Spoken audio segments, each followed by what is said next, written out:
as possible. Joining me now is the Energy Minister, Josh Frydenberg, ahead of an important day with your state counterparts here in Canberra as we look to this issue of the national energy market and the need for better cooperation between the states. How important is that, particularly when you look at recent events in South Australia, spikes in energy prices due to a big focus on renewables there? Well, coordination, Kieran, between the states and the federal and territory governments is vitally important in energy because no jurisdiction is sovereign in its own right. There's shared responsibilities. And we saw in South Australia a real wake-up call. We saw in the one day the price of electricity per megawatt hour go from $500 to $14,000 with all the negative consequences that has for businesses. Why did that happen? Explain to our viewers why that happened. Sure. It was a complex range of factors. One of the first reasons was because the interconnector providing coal-fired power from Victoria into South Australia was being upgraded for a number of weeks. So therefore there was a shortage in South Australia from what would have otherwise been provided. There was also a cold snap in Victoria and in South Australia, which meant that increased demand for electricity in both markets. Then gas, which helps set the price of electricity, went up because we have a tight domestic market with more of our gas being exported overseas to Asia. Should there be, well then in that context, in what you've described, should there be another interconnector as it's described between New South Wales and South Australia? That's the argument put by Transgrid, which the Baird government sold off recently.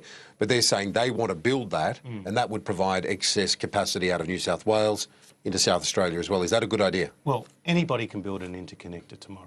They just have to pay for it. And what these companies want is for it to be a regulated asset, meaning there's a consistent rate of return, and ultimately it's the consumers in both New South Wales and South Australia pay. So in order to get to that stage, there's a complex regulatory process called a RIT-T process, where the Australian Energy Regulator makes a determination. And one of the topics we'll be discussing today is how to shorten that period of decision-making. But isn't there a chance as well, though, sorry to interrupt, but this all becomes redundant with the advent of more and more use of battery power? Well, battery power is very important because you can then store the solar and the wind power, which is intermittent, meaning when the wind's not blowing and the sun's not shining, the energy's not being created.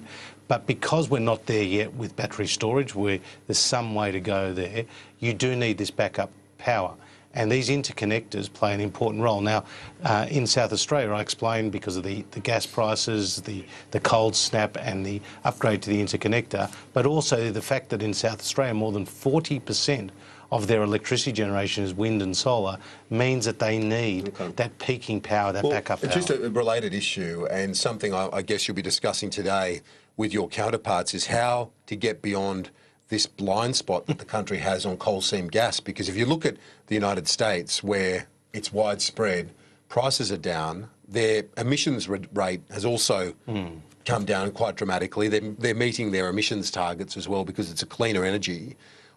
Is it simply the not in my backyard fear of coal seam gas that's stopping us from doing it? Because surely if the local communities want it, and it would create jobs in regional areas as well, lower prices, why is Australia not pursuing this more vigorously? Well, as you say, in the United States, they've had a shale gas revolution, and this has really changed the whole energy market in the US and been a great spur to industry and to jobs.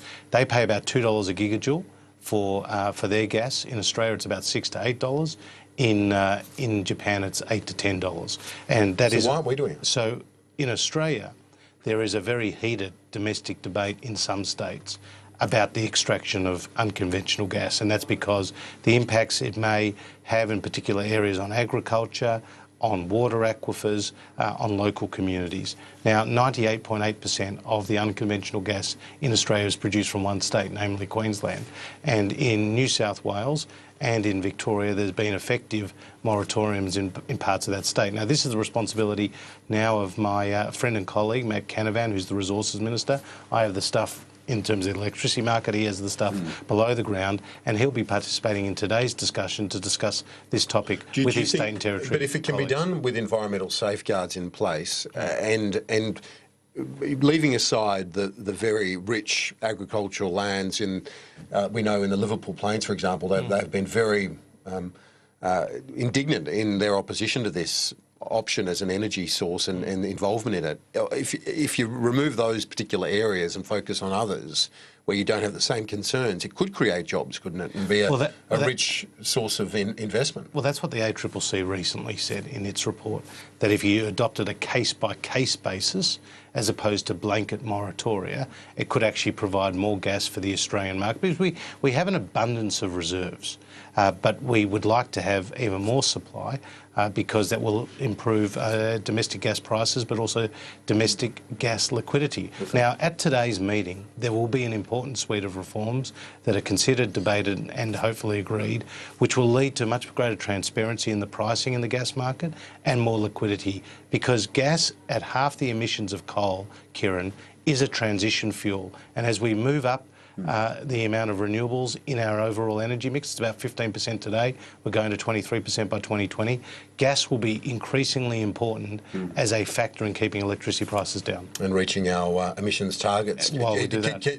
Just quickly, we're almost out of time, but can we get to our renewable target without prices going through the roof and spikes in demand and prices, as we saw in South Australia? Well, as you say, it's going to need a bit of work. We'll be going from 15 to 23% by 2020, but it's bipartisan, it's legislated through the Parliament, and it's important that we continue to work towards that target. But we're very confident not only that we'll meet our 2020 emissions reduction targets, but also our 2030 targets agreed in Paris. We have the Emissions Reduction Fund, which Greg Hunt did a fantastic job putting in place.